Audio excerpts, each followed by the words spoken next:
Welcome back to another technical deep dive here in the debug zone.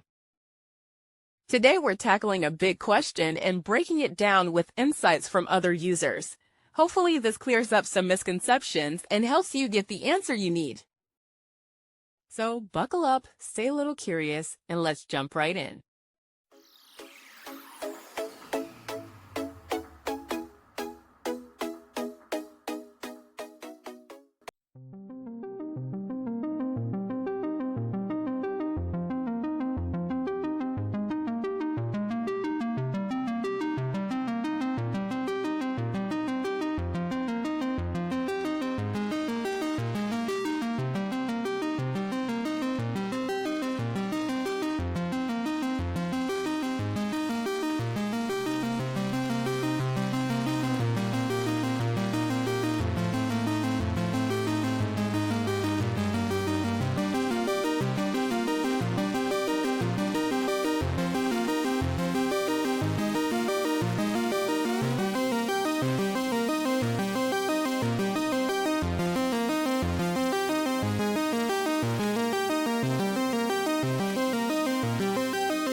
And that's a wrap.